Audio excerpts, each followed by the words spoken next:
amount of damn road construction in the state of Missouri is ridiculous. I've never seen anything like it. Bears are rent-free in Rogers Head. And it, like, not even biased, he's such a fucking weirdo. I'm gonna go a little bit of a spin zone for my pick. I'm gonna tell you who's not gonna win, and that's Rory.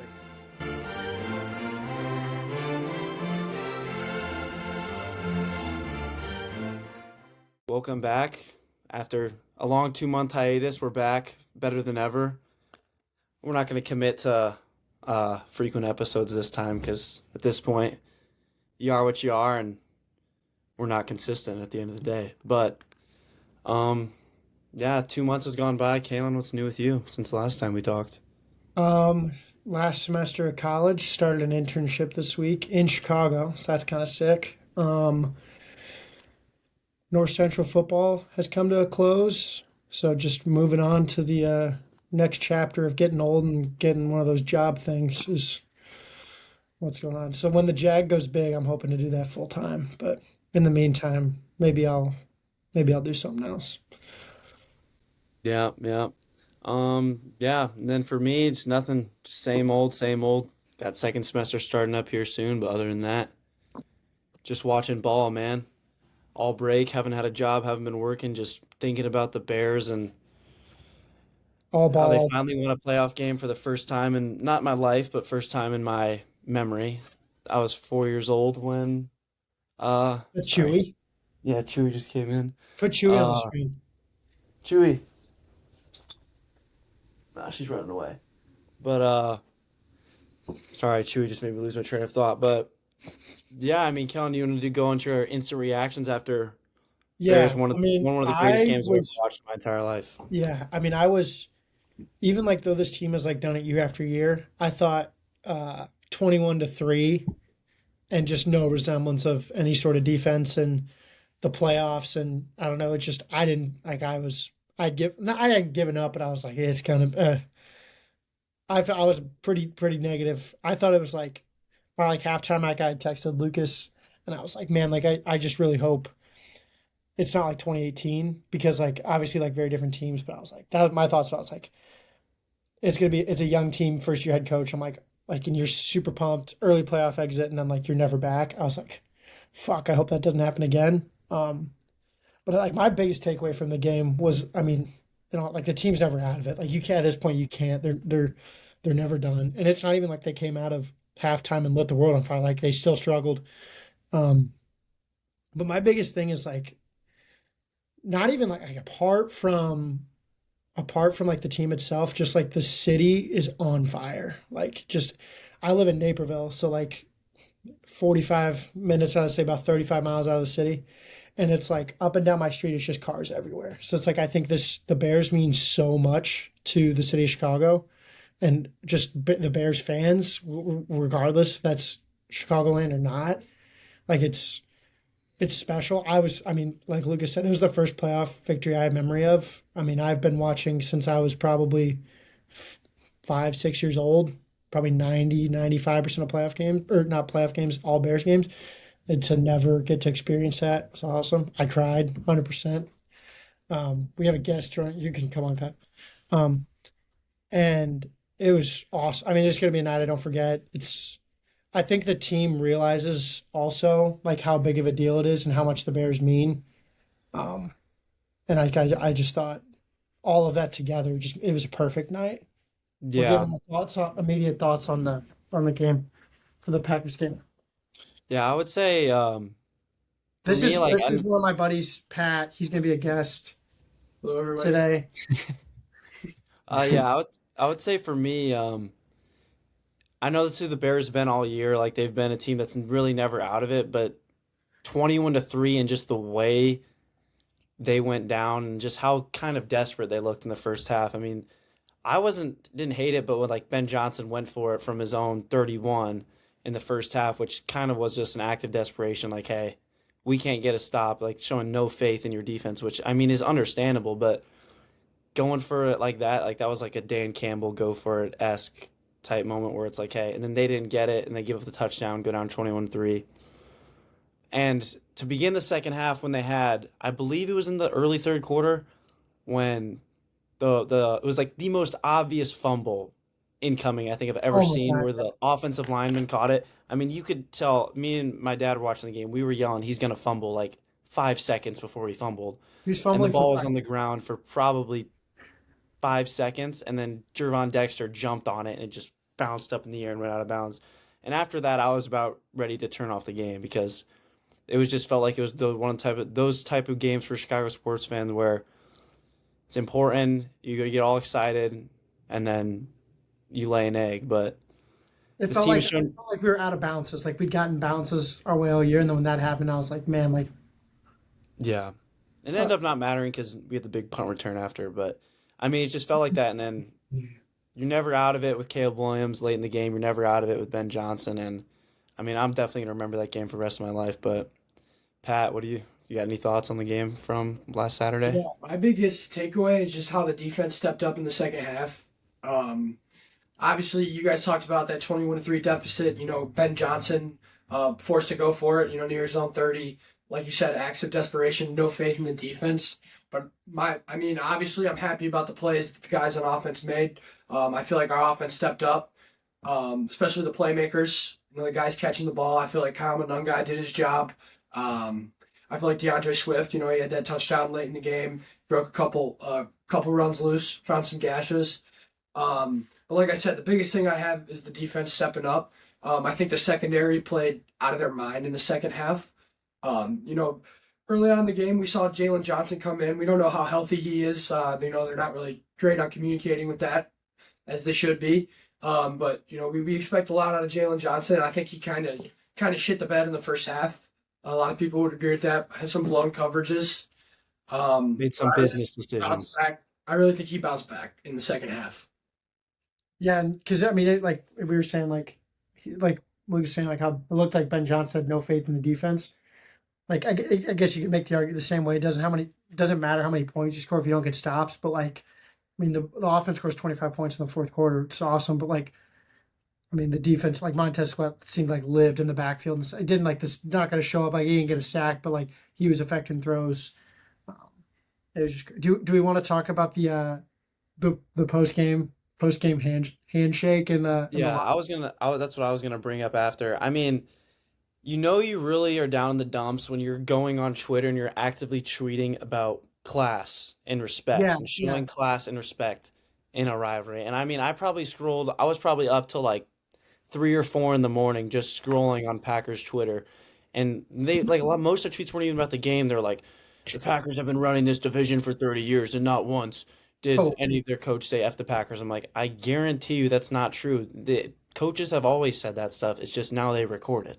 Yeah, I also think I think Ben does really hate the Packers. Like I believe that, but I also think some of it is like I don't know that he true like in his press conference, for example. Like he's like, I enjoyed beating. I think it was like, hey, he's going to show like me and you've been saying it for years. Like we want the coach of the Bears to realize like how important it is to beat the Packers, not only from a divisional standpoint, but like to the fans and to the organization. Yeah. And I And, think like- he's buying into that, and like by him, like he set the tone immediately. And the other thing I was going to say was like I've Packers fans crying about that. Like yeah, the Packers like played the Bears still suck at in Lambeau. Clay Matthews opens the draft with yelling the Bears still suck. Aaron Rodgers yelling, "I own you, I fucking own you." Yeah, Like what are we? it's a rivalry. It's a Cry and about I get it. It's different from the head coach, but like when there's all those things coming, like you don't think Ben Johnson, like I mean, this is probably what the draft is 2-3 months in him being that coach of the Bears. He's probably like, I'll like I just think I think it is partially like I think I'm not gonna say an act because I do think he hates the Packers, but I think he's trying to send a message to where like these guys have had like they've had their time, like the Bears are the Bears and the Packers are the Packers, but like it's time to make not even just to make it a one side, just let's make it a rivalry again. And I think they have. I think the type of guy Ben Johnson is, I think every single game, every single Sunday is kind of a rivalry for him. But like I think Calen, you put it in really good words. It's almost like he's kind of faking it or forcing it. I'm not saying he's faking it at all. I'm sure he absolutely hates the Packers, but he said I don't know if this is exactly what he said, but he said the Bears need this rivalry, the league needs this rivalry, and I couldn't agree more. I think that rivalries like this are something that teams use as fire. Us beating the Packers in the fashion that we did last week, beating any team in that fashion is great for momentum. But just the fact that it was a rivalry, I feel like that's just going to give our team so much more confidence and so much more energy going into this Sunday. Yeah, that being said, I also think like Drew Dahlman said something to the media about how Case Keenum has been like preaching it like in offensive meetings all week, how that game, it's an emotional victory. It's the first time you win a playoff game in 16 years. You beat the Packers in the playoffs, the comeback, all that. Like, he was obviously a part of the Minneapolis Miracle, and he was talking about how it's important to kind of put that behind you for now, because when that, he was kind of talking about how they kind of didn't in Minnesota, and they came out the next week and got their asses kicked. He's like, it's awesome, but corny, but job's not finished. Like, we gotta, we'll enjoy it, but we gotta shift our focus. You're probably playing the MVP. Yeah. You're playing the MVP, Well, playing a Super Bowl winning head coach. You're playing, I would argue, maybe the best player in football, maybe, in Puka Nacua. Definitely, I think it's safe to say he's probably the best receiver at this point. Maybe the best player in football. So, just kind of you got to put that to the side. Yeah, true. Well, maybe a young guy. one thing that I thought was cool was how halftime of that game they talked about the Super Bowl 28-3 and how Grady Jarrett and Joe Tooney talked about that game in training camp, and what they did this week, I don't know if you saw, was they had Case Keenum talk about the Minneapolis Miracle. That's what you just said. You did say that? Yes. Oh, I didn't even hear you. You were cutting it out. But I just think it's cool to have veteran guys like that in the locker room to show, hey, I've won a playoff game like this in dramatic fashion, and then we go out the next week and lay an egg. Yeah, you got to move on. And I don't think there's an issue with this staff either. I don't think it is either, but there definitely is potential for some of that hangover just with how you won that game. Maybe that's how maybe the Bears just are going to come out and look like absolute garbage in the first half again. I mean, I think it's going to be they are who they are at this point. I think they're going to be down, and I just think with 18, you got to have them within striking distance in the fourth quarter. And you got to hope he can go make plays. Slam it shut. I kept yelling that I was under the influence. I was just over the moon and just yelling cliche ass stuff. Yeah, but you can't just you gotta see a body, you don't just you don't think he's dead. You gotta know that hey, you gotta put him in the grave. The Bears aren't even in situations to do that because they gotta come up from the grave. You gotta not even that though, but you have to, the way this team is, you fire off the ball. You have to I don't even because I feel at this point you feel you faced all these deficits. You have to have them deflated, just completely defeated if you want. But if you leave a little resemblance of hope because of what Ben Johnson's done and because of the things Caleb Williams has done, I also think they have great leadership on this team, player leadership. The clips on NFL films of Caleb on the sideline is incredibly impressive. But that to boot, what you said about Case Keenum, it's a veteran guy. Never was I'm not saying he was this all pro cal, but a guy that is a veteran, has been on a lot of teams, has been on winning teams, that matters. Grady Jarrett hasn't been good hasn't had a great season, but he's been on good teams. That stuff makes a difference. And Joe Tooney just doesn't lose regardless. There's been one season in his career where he hasn't been on a division championship team. Yeah. That's crazy. We also have a really experienced staff as well. I know Ben Johnson's obviously new, his first year as a head coach, but guys like Dennis Hightower have been around the league for forever. And Dennis Allen. Yeah, list goes on. What is it? Is it Dennis Hightower? That's his. Richard Hightower. Richard Hightower. Richard, yeah. Dennis Allen. But even at the position level, Eric Bieniemy has been a Super Bowl champion coordinator. That's like you said, that's. And that's what Ben said when when he got there. He's we're going to build a superstar coaching staff, and that's paying dividends right now. Yeah. You want to do keys to the Rams? I say we finish with that. Finish with the Rams game. Okay. Yeah. Do you guys want to rank? Power rankings of the remaining quarterbacks. Okay. So we can just go. Well, since Pat didn't know we were doing it till just now, we can just. We'll all go you can go first. You can say who's your number one. And Yeah. also might not be or do you want to go 8-1? Um, we can go 8-1. Okay. Let me make some notes real quick. So Um, if you want to talk about yours first. yeah. Um, I think my bottom two quarterbacks are, I mean, this could be, I mean, they both have had great seasons. One more so than the other, but both my bottom two quarterbacks are going to be the teams that did not play last week. Um, I'm gonna go with my eighth ranked. We'll just do it the eight. I'm gonna go with um Bo Nix as my Yeah. eighth. I mean, I think they're gonna win. I think they beat the Bills, but um, we'll talk more about that when we get to the previews for the games next week. But Yeah. I'm I between just think two. it depends on which Bo Nix you get. Like if you get, I Yeah. remember like You the get game that comes to Doddington mind. Bones, you're good. Yeah, Doddington Bones. If you get him, like he can spin it with anybody. But I mean, he's just really inconsistent. And like the game that comes to mind to me of a game where he just balled out and was lights out, I'm like, this guy's a stud. Was like when they played the Packers. Was that week 15, 14, something like that, where he like had like 300 yards, three touchdowns.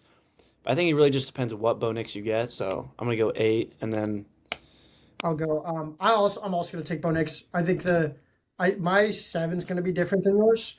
Um, but I think Bo's. I mean, he's not. You're comparing. I mean, there's 8 quarterbacks left. I would say comfortably these guys are all probably top 12 to 15 quarterbacks. Like, there's been years where there's some bad quarterbacks. I mean, that's not the case this year. But I'm just going to take Bo. One, I think coming off the bye is tough. You haven't yeah, played especially for a younger guy. for a younger guy. He's never won a playoff game. I believe he's the only quarterback left that's never won a playoff game. Um, and I don't know that Bo has the ability like some of these guys where we've seen the best of Bo. I like when Bo Nix is really, really good. He's just that. I don't think his really, really good is on the level of these other guys. Even if Yeah, that comes I would up. agree. And I think his floor is higher than some of these guys. Like I think, it just like I think there's guys that have the ability to be worse than Bo Nix. But I would say Bo just because young guy hasn't won a playoff game, coming off the bye is tough. And just he doesn't have the ability to do some of the things that the other 7 guys do. Yeah. For me personally, I think 7 and 8 can be kind of a toss up between two guys. Obviously, first one I'm going to agree with you guys and say Bo Nix. But the second guy I'm going to throw in that kind of We'll snake it. Yeah, let's snake it. kind of like 8-8. You said Bo for your eight also. Yeah. Yeah. I guess I'll roll with Bo for my 8, and then so if we're going snake, I'll bring my 7th. I'm going to say C.J. Stroud. Yeah. I'm gonna agree with you, and we can just kind of talk about. I also have CJ at 7. We can talk about it together. The reason why I say C.J. Stroud at 7 is, I mean, he's great for, he's a third-year quarterback. He had a great rookie year. Took a big drop off after that. But like I said, his defense, kind of a similar situation with Bo Nix. They got a lot going for them outside of their control, unlike a lot of these other quarterbacks where it comes down to them having to make plays. So for that reason, I'm going to have CJ and Bo down at 7 and 8. Yeah, I'll go CJ too. I think Bo has actually been a lot better than CJ this year. CJ's been hurt, but the reason why I put CJ above Bo, he's done it before. He's won a playoff game every single year he's been in the league, I believe. Or because he won a playoff game last year too, if I'm remembering correct. Yeah, they beat the Chargers last year. They did? Yeah. Oh. He's won a playoff game every year of his career. So I think again that matters. I think the thing with CJ is I think there's a real world where we've seen the best of CJ Stroud. As a rookie, he was unreal. Like right now, like I think it solely comes down to playoff experience and like he's had playoff success before. And really all he needs to do to win, or who do they play? Who do they play? The Texans? They play The Patriots. The Patriots. I think, and That's going to be a he's going to snooze. have his team an unbelievable chance to win if he doesn't turn the football over because that defense is legit. Now, Yeah. he hasn't always been able to do that, but I'll just leave it at that. I think just because the sustained playoff success, I'll go CJ at 7. Yeah, I mean that's who I was right there with. I agree with you guys on what you guys said, but I'm gonna take Sam Darnold. I mean, I have the two guys in the number 1 seed. I think he's a beneficiary of another great defense, and I think Sam Darnold has played very good this year. I think you could very well see a situation from last year where you go 14-3 and then your quarterback lays an egg, and he's banged up. Yeah. So I could be wrong, but I just can't get it through my head that Sam Darnold is going to take a team to the Super Bowl, in my opinion. But, I don't really have anything else to say besides that. And then I guess it's go to back your to me. 6. I'm going to take CJ for my 6. So, I don't know. You guys talked about it. I don't really need to talk about him. I'm going to take my 6 as Darnold. I think just, again, like if you're going based off what he's done in the regular season the past 2 years, you're talking about a top 4, maybe even top 3 guy because he's been awesome. But again, I think it comes down to why I took, and I have him above CJ, but kind of like he hasn't done it in the playoffs yet. Now, you do it you can't do it in the playoffs until you do. So maybe he does. But I just think, again, coming off the bye is another thing that I think the bye can be a double-edged sword. We don't need to really get into that now. He's banged up, like you said. But in big games, he's struggled in the past, and he's prone to turning the ball over. And it's kind of right. The Seahawks didn't make the playoffs last year, did they? No, they didn't. So it's a first playoff game for his head coach. So I'm gonna, and again, these are all top tier quarterbacks in the league, but I'll put Darnold at 6. Yeah, I was kind of at a crossroads with this one. I wasn't sure if I was going to go with Darnold or Brock Purdy. Might be a little bit of an offense to Brock Purdy because he does a great job out there every Sunday, but I kind of want to change it up just for the sake of the podcast a little bit. I think I'm going to roll with Brock Purdy, and the reason why I'm going to say Brock Purdy is because same reason why anybody ever would say Brock Purdy's overrated, and that he's a system quarterback. He's playing with Kyle Shanahan. He's got tremendous weapons all around him. So I'm going to keep it at that, and then moving on. Obviously, Sam Darnold will be my next pick. I don't think I have much to say about that. You guys have pretty much covered Sam Darnold. So. Yeah, I have Purdy at 5. I put Purdy above Darnold for this, and Purdy's guys are injured, but I put Purdy above Darnold. I think Purdy's ceiling, when Purdy's dealing like he was in that Sunday night game against the Bears, he's just better. And he's done it before he started in the playoffs. He's been to a Super Bowl. I think that's enough said. I trust his head coach more. And I think at the end of the day, I think he does everything better than Darnold does. Yeah. I'm going to take Purdy at 5 as well. And then for my 4, I think you got to take Caleb at 4. Yeah. Do you have Caleb at 4? Yeah, I did too. We could talk about Caleb together then.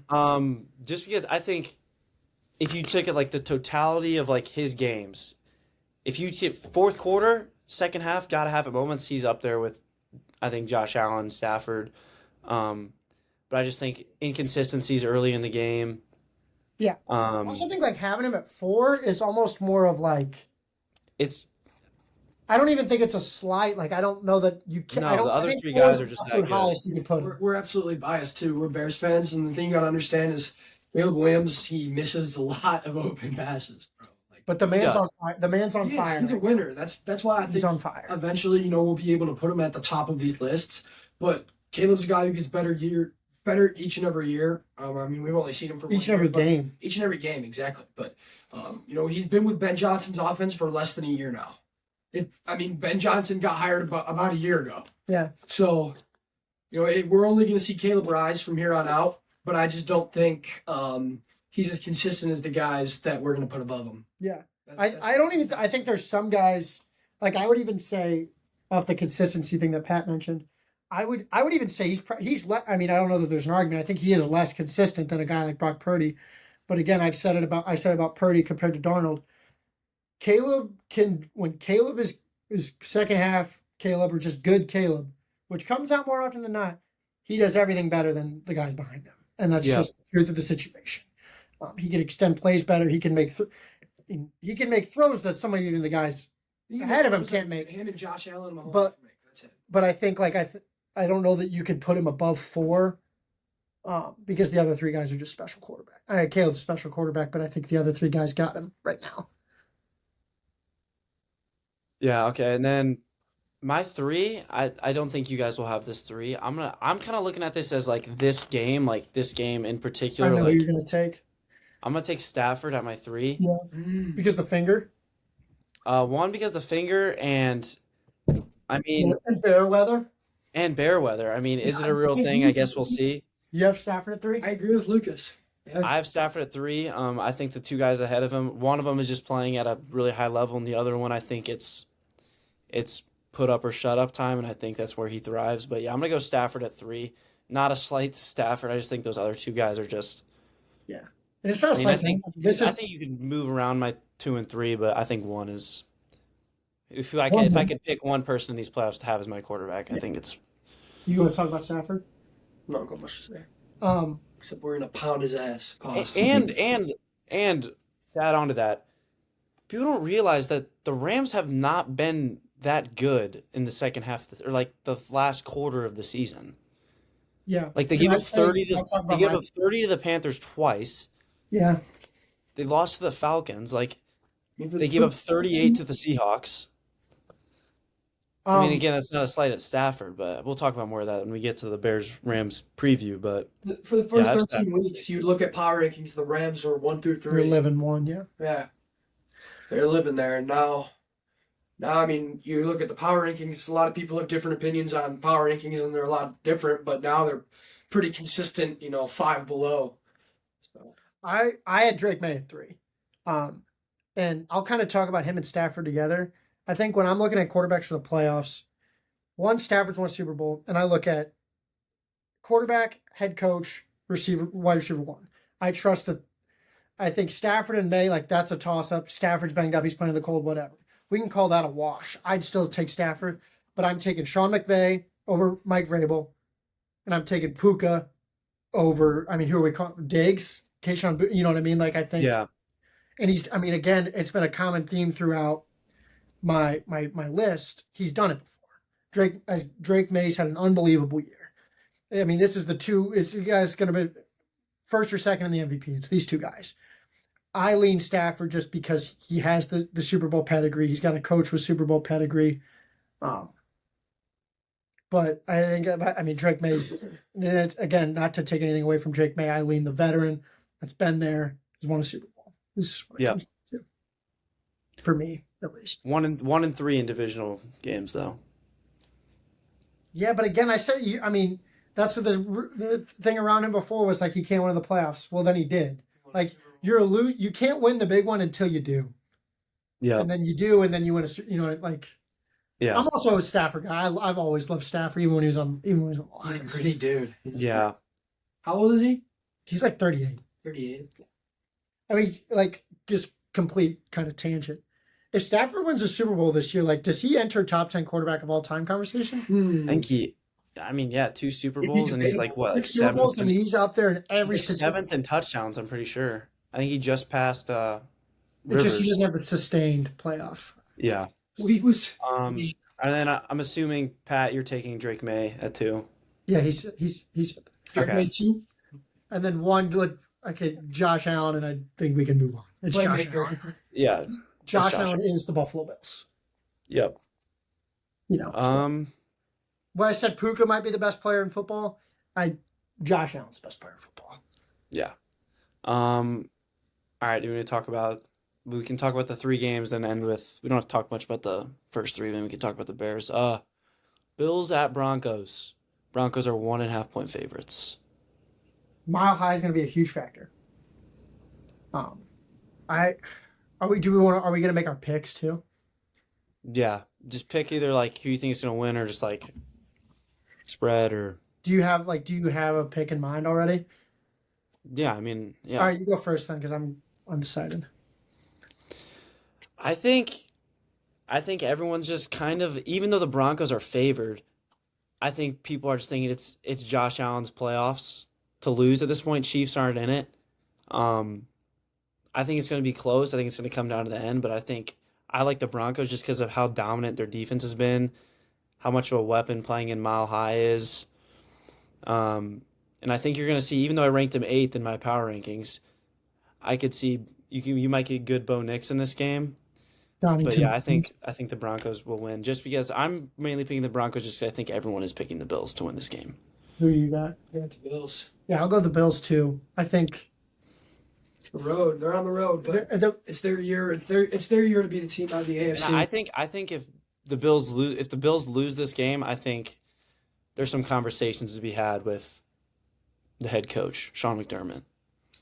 yeah, I think Just because it matters lose that many times in the playoffs in that heartbreaking ways, like heartbreaking fashion, so many times, it sticks with you. And sometimes the best thing you need is just a new guy in there. I'm going to take the Bills, and it's going to sound really stupid why I'm taking the Bills.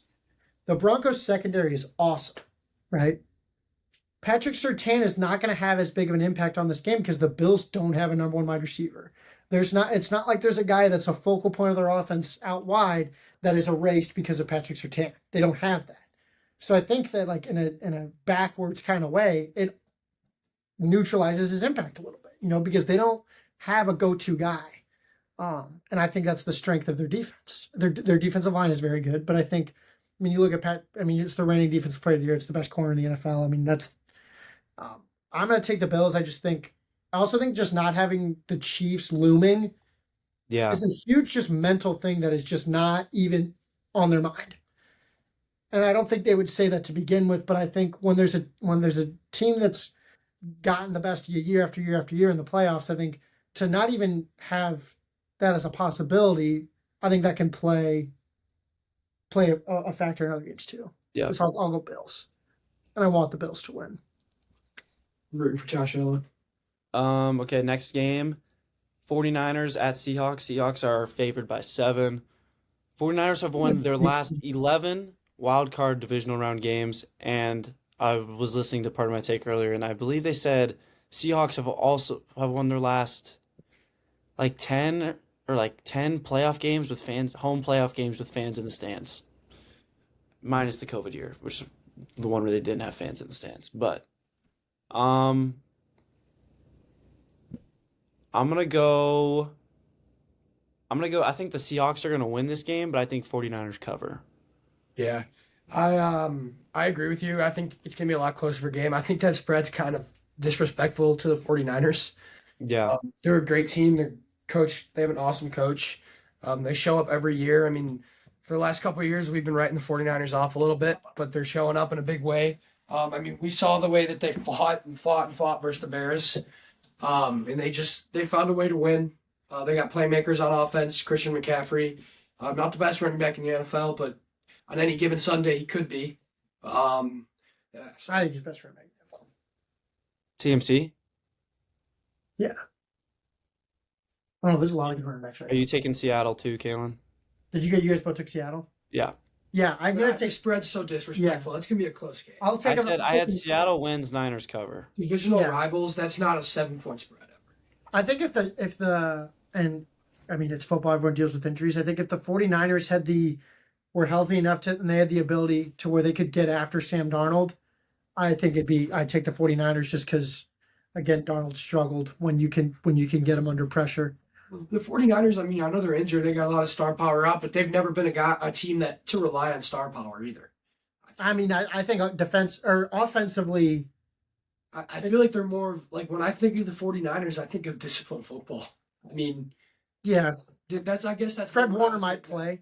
I don't know that that's going to matter. He hasn't it matters because I think it fires. I think there's a mental, spiritual thing that goes into having your guy back out there. Or he got activated at least, so we'll see if he plays. I'll take Seattle though. I want San Francisco to win. But I think losing Kittle is a huge blow in the run and pass game. Yeah. Is Pearsall playing? He might be. Let me look. That's not going to change my pick, but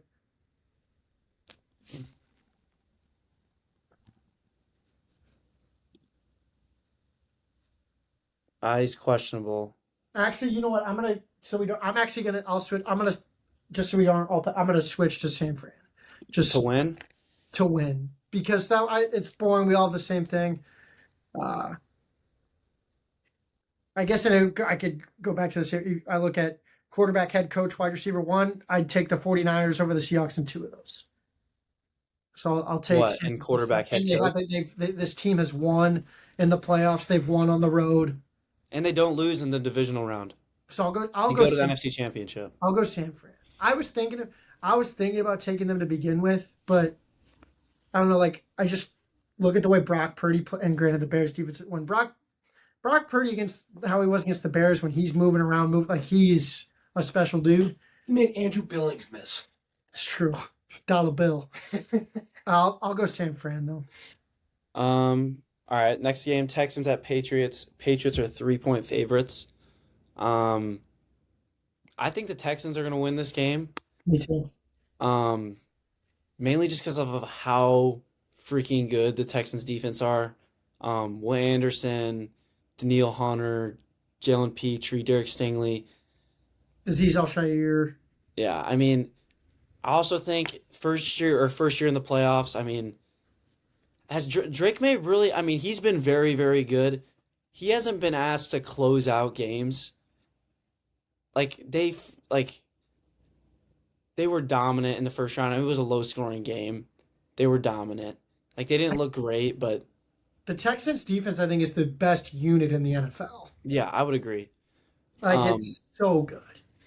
And I think Rushes are just. and Stroud played terrible against the Steelers. Terrible. I believe threw a They pick. whooped their ass. Yeah, The they Steelers are the Steelers, but he threw a pick and I believe lost 2 fumbles in that game. Stroud doesn't turn the ball over. This is I take. Yeah, if Stroud takes care of the ball, I think this game is going to be Nico Collins is out. He got ruled out today. That I matters. did see that. I think this game is going to be a hard watch. I think both defenses are going to play well. I think it's going to be a low-scoring game. I don't see this game being total points over 40. But yeah, I think the Texans win. Yeah, I'm taking the Texans too. We're all taking the Texans? Okay. For reasons I don't have anything else to say. Their defense is so good. They swarm. I wish the Bears would have. I wish the Bears would have got Will Anderson, but You got Darnold right in that draft. All still, right, and then The big one. the big one, the game, as they're calling it. Rams at Bears. Rams are 3.5-point favorites. I will be in attendance. So will our co-host Jerry And Frank. and Friend of Frank. the program, Frank. Well, Jerry's gonna send in a clip of him talking about the game, so we'll insert this here. But yeah, I mean, I'm biased. I'm going to the game. I'm obviously not going to pick against the Bears. Reasoning, Stafford's banged up. What are you guys laughing about? That just bad.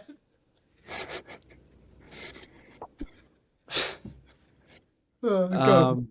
Okay. All right, I lost my train of thought there. You're gonna be at the game. Jerry's gonna send in a clip. Yeah, Jerry's gonna send a clip. It should have already happened, but yeah, I mean, I like the Bears in this one. Bear weather. Is it a real thing? Kyle Long says so, so I say so. Gruden also says so. Yeah, Gruden picked the Bears. Brad Biggs said bear weather's a real thing when the Bears have a good team. When they have a bad team, it's not. Thanks, Brad. Good point. Well, I think in their last 5 games or the last 3 or 4 games, something like that, the Rams have given up a crap ton of points. I think this game is looking like it's going to be a low scoring game just because of the weather. I disagree. I think it's going to be a high scoring game, probably similar score to what the Packers game was, and I think the Bears get off to a rough start, and I think the Rams take a lead early. I think when you game planning versus the Bears, what I would do is I just have my best receiver run over the middle, and he's open 9 times out of 10 times. 9 times out of 10. Yeah. But I think it's going to come down again in the fourth quarter. Just get 18 within striking distance, and I think they'll find a way to win. I also think the Bears will be able to run the ball better against the Rams than they were against the Packers. Yeah, I'm going to take the Bears. I think it comes down again. By how much? Just say about how much too, since we're all taking the Bears. Bears by Bears by 4. Like Like 31-27? similar to last week, where the Rams get the ball at the end and they can't kick a field goal. They gotta go score a touchdown. I think again. I think you gotta. Ideally, you don't go down 21-3. I think they go down. I think you go down, and this is going to make me look like a dumbass, potentially. Maybe not probably. You go down 21-3 again. I don't think you can beat Matthew Stafford, Sean McVay, and Puka Nacua. I don't think you can beat. I don't think you can beat a team that's won the Super Bowl, a Super Bowl winning quarterback, one of the best head coaches in the NFL, the best. I don't think you can beat that team going down 21-3. I don't think the Bears can expect to go down and come back and win. I agree with you 100%. The Packers have a history of doing that, especially in the playoffs. This is a really well coached team, really great offense, disciplined team. They're not going to let up. The Bears have to come out firing. That's the only way they're going to win this game. If they have any similarities in this week's first half to last week's, I don't think they stand a chance. They can play their minds off in the second half, but the Rams are going to come out of that half, and they're going to be ready to roll too. So you want to do three keys to the game? Sure. Perfect. I think if the Bears are going to win this game, I mean, it's like the most like stereotypical key to the game ever, but he's a turnover battle. well, I mean, that's going to be one of them. I was going to say controlling the line of scrimmage. I think they're going to have to run the ball. If they want to win this game, I think it's going to be tough to have Caleb just drop back, especially with your starting left tackle out. And then also turnover battle. I think Stafford's going to turn the ball over at least once. I feel like every Rams game I watch, there's always at least one. I mean, and then third, special teams. I just think it's such a weapon. I think that might be the biggest weapon of playing at Soldier Field is how hard it is to kick there, just with the wind. And Cairo's been very good at Soldier Field. And I believe the Rams kickers Harrison Mevis? Mizzou. He's never kicked in a game like this. He's never kicked in these conditions. I think the Rams miss a field goal in this one, and I think it's going to come down to a Cairo field goal. Yeah, I think I agree with you. Like, I didn't think you were going to say it, but I think I'm not even going to say. But I'm just going to say straight up the kicking game. I think as frustrating as Cairo can be for his lack of a leg, I mean he's great in the conditions, and he was really a huge part, unsung part of why they were able to win. He had 11 points. Yeah. So I think he's huge in the elements. He's huge. I think that's a huge aspect. And not only is it hard to kick at Soldier Field, we're talking about a guy that says he's a rookie in the NFL, right? He's a rookie. Wasn't even on the Rams roster at the beginning of the year. Now to not only go kick in the playoffs as a rookie at Soldier Field, but in the cold, crowd's going to be electric. I'll say that. And then I'm also going to say, this is one you did not say, I think the return game is going to be huge. And I think it was huge in the game last week. Like when Duvernay put them in a great spot a couple times. And the Bears were good for the most part on kickoff return and punt return. And that kind of, that matters, especially when you have a punter like Torrey Taylor who has struggled. I think those obviously aren't the two biggest keys to the game, but I'm not going to say the same things you did. And I mean, I don't know. I'll just leave it at that because I think you kind of touched on everything else, but I think the Bears have a big advantage in the special teams, and that could be some, especially at home in the conditions in bare weather, can and needs to be exploited against a West Coast indoor team. Yeah. I think for the Bears to win this game, their playmakers are going to need to be playmakers. I think that, that sounds stupid, but I think that needs to be said because, especially on defense, our defense was held alive by guys making plays. Your dogs got to be dogs. Yeah, it's true. Montez Sweat, earn your money, man. Let's go. Montez Sweat needs to get home. Jalen Johnson needs to be locked down on the corners. Kyler Gordon needs to play well. Kevin Byard, he needs to be all around. I mean, it's going to be a group effort to beat this offense, especially on the defensive side of the ball. And then Caleb Williams, he's got to do what he does. Hopefully a little bit more consistency. And then, like you said, Lucas, control the line of scrimmage. For the first 10 weeks, obviously, not really counting those first 2 weeks. Those were kind of a scratch. But But the Bears' offensive line was without a doubt the best in the run game. No questions about it. I feel like they've kind of taken a step back. Ben Johnson talked about this a little bit in one of the interviews after practice. He said how the offensive line is a unit. Everybody would agree with this. Throughout the year, the offensive line builds and gets better. They click together. We need that. We need that this Sunday. We need the big dogs up front to play well. Yeah, because Ben Johnson loves going under center, loves to play action. We got to get things started. We got to get things started with the run game. And I want to do one more thing before we wrap. Right, this is the last thing we're talking about. Yep. And I'm going to go first because I don't want to get my pick stolen. The blank will have a big game, and you cannot say Caleb Williams. Okay? Or blank will be the reason the Bears win. All right. And I don't know how we haven't said his name once this entire episode. Colson Loveland. 84. 84. I mean, he's unreal. I mean, he's special. And I think him in the middle of the field, his connection with Caleb, has the chance to, I don't want to not dominate this game. I think he can have a dominant game like last week. He left some yards on the field last week. I think 84 can be a game changer. And I think when you've really seen the Bears offense has been pretty good all year. I think when you've seen the leap of the Bears offense go from middle, like B minus offense to a really damn good offense is when he's emerged. And if he's making big plays, the Bears are going to be in a good spot offensively. So I'll take Loveland. Yeah, I mean, that's probably who I was going to take at first, but I'll go with the guy who's kind of getting lost in the shuffle a little bit, who really hasn't been talked about much just because he's been out. I'm going to take Rome Odunze. I'm a huge DJ Moore guy. That's who I picked last week to play really well, and he had a pretty good game. I had his over on catches, and it hit within the first quarter because it was 2.5. It was something ridiculous like that. But I mean, that's Caleb's guy. He's been out. I think he wasn't really 100% last week. He wasn't on the field as much. He's been limited this week too.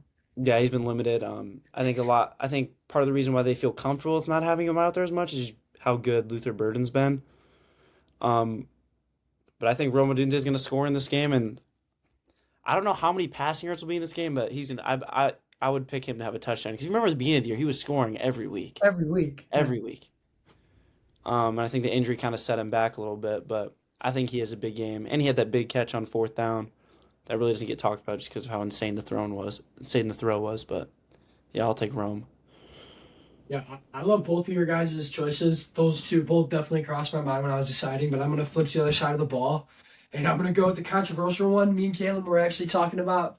Oh, Jesus. Me and Calen were actually talking about this guy a week ago, talking about how he might be the worst player on our roster. Out of all the starters, yes. But I'm going to say Jaquan Brisker. Let's freaking go.